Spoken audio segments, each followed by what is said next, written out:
That's a very important question. So if you start your day with gratitude, it's like this. Like, check this out. If somebody come to your house every day and ask you for a cup of sugar, and you give them a cup of sugar, and they take the sugar and they just walk off, and then the next day they come and they ask for another cup of sugar, and you're a nice person, so you give them another cup of sugar and they just walk off. How many days can this person come to your house and get this cup of sugar and never say thank you? How many times you gonna let that go down? Seriously. Survey said, how many days? Not many, because you're human. Because at one point you're gonna say, hey, wait a minute, hold up, man. You done came by here 6 times. I done gave you this cup of sugar and you ain't said thank you one time. Don't come by here no more. So now let's think for a second. If this God wakes you up every day, allows you to breathe. See, it's not your alarm clock that wakes you up. Your alarm clock goes off. God shakes you. Then you hear the alarm clock. It's not you that's waking up. It's God allowing you to wake up. So if you ever stop to just thank him for everything he's done for you, whatever clothes you got, whatever kind of car, if you just got taxi fare, and you thank him every day for a list of things, guess what he'll do tomorrow? He will add to that list of stuff that you can thank him for. And if you keep thanking him, you'll find out that in 1 week, you'll have a lot more stuff to be grateful for. Gratitude is the #1 principle of success. That's what the average person doesn't understand. You can do that today. You don't need no more money. You can start that today. That would change your life. I kid you not. You ain't got to just try it. You ain't got to believe me. Try it. I dare you. Try it. I want to give you the heads up. Never question God. When you're about to transition from one career move, one relationship, or one situation to the next, it's because you've gotten every confirmation in the world that it's your season to transition from where you are to where you're looking to be. Don't underestimate yourself. You do what you can do, and God will do what you can't do. Take the initiative. Throw your net on the other side. Be ambitious. Reach. Ask for help, not because you're weak, but because you want to remain strong. And expect things to get better for you. People who have not accepted greatness for themselves, these people don't study, ladies and gentlemen. They don't have time for personal growth and development. They don't have time to work on their minds. People can affect us. Our peers can affect us. Our environment can affect us just working consciously to overcome the poverty consciousness, the feeling constantly of saying you deserve this. There's no need for you to be afraid. It's not too good to be true. It's true because you've earned it. Why do we care so much about people who don't care about us? That won't be there in a hard time, and that won't be there when you hit rock bottom, that won't be there in your struggle, that never call you and ask you how you doing, that never calls you and asks or checks on you to see if you need something. Why do we care about what they think? We all go through disappointments and things that are not fair. It's easy to hold on to the hurts, think about what they said. We get up in the morning, it's the first thing that comes to mind. We don't realize how much that's affecting us, draining our energy, limiting our creativity. If you're going to fulfill your destiny, you have to get good at letting things go. See, your unwillingness to forgive another person is like you sipping the poison, waiting on them to die. Forgiveness is for you. You can't drive your car looking in the rearview mirror. You can't. There's a reason why the rearview mirror is this big and the windshield is this big. If you keep looking in the rearview mirror, you're going to keep crashing your car. Have you ever noticed that when your faith is the strongest, you come up under the greatest attack? Because every time the devil senses that you're about to walk into who you be, and he's trying to stop you from doing it, slap somebody and say, just do it. Be great before it's too late. Being in a great house does not make you great. It's one thing to have great parents, but that doesn't make you great. And they said it's possible to be in a great house, but you not be great. So being in a great house does not ensure that you'll become great. How can you keep your mind on what you're trying to do? How can you make the choice of discipline over procrastination? How can you keep an attitude of doing it all and doing it now? How can you stay focused on your ambitions? You can keep your focus on your work, or you'll find yourself distracted. Distracted by negative thoughts, distracted by negative people, and pretty soon, depending on the type of people you've associated with, distracted by your doubts within yourself. Even when you face rejection, even when you face failure, you make a decision. I will remain in the grind. I'm not backing down. I'm called to make a difference. Greatness is not immediate. This is so important. In other words, greatness takes time to develop. Greatness is not immediate. You got to stay with it. You got to stay at it. You got to keep working on it. We give up too quickly. You map out, you think, you strategize, you change up your team, ready for the opportunity to present itself. Most of y'all are impatient. If it doesn't happen as fast as you want it to happen, you say maybe it wasn't meant to be. God will never give you something somebody else is supposed to have.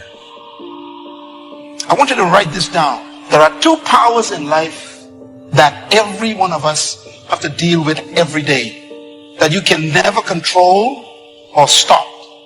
Is time and change. You cannot control time. You cannot control change. What's at the core of achieving the good life? The major key to the good life. It is not in mastering the attributes of leadership.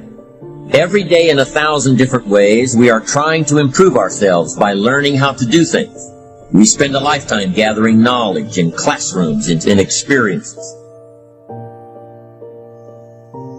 Self-approval. That's a very challenging area. Ladies and gentlemen, that's where most people get stuck. That's a stage that a lot of people get there, and they never move out of that area. Why? Many things can contribute to our not approving our dreams, our not feeling good enough. A lot of things can contribute to that.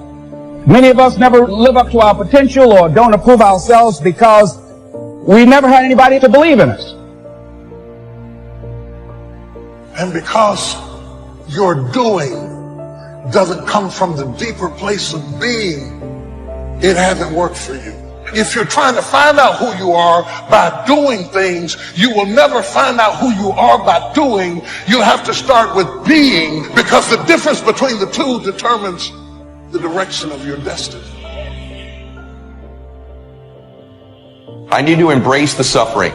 You know, there's something powerful that once you just sort of embrace the fact that in order to achieve something big, you got to get rid of these distractions, you're probably going to have some suffering to get there, or some sacrifice to get there. And so once you've embraced and decided that this suffering, this sacrifice you're making is an indicator of progress. Suffering and sacrifice and hard work is an indication of progress towards our dreams.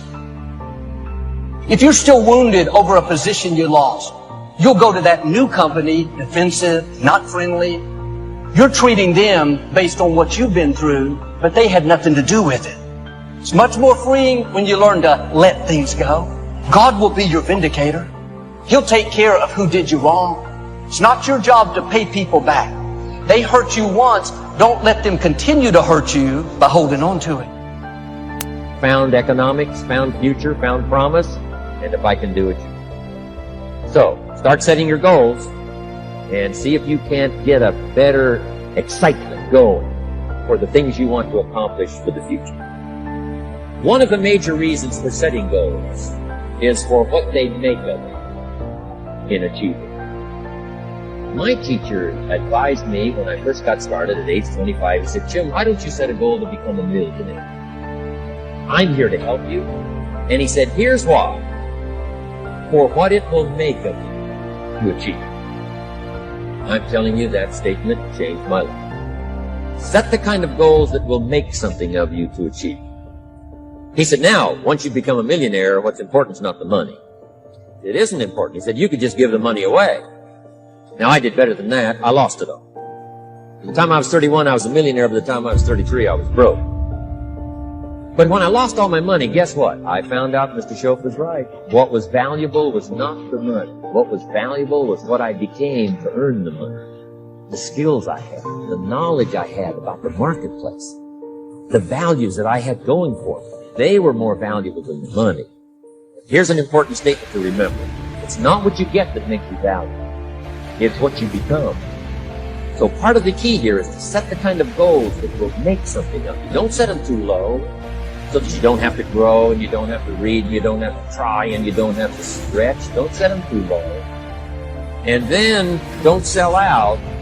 Don't go for something that's going to cost you your virtue or cost you your values or sell out your principles. There's a good middle road here to follow. Goals that will inspire, goals that will help you grow, change, develop, and become better than you.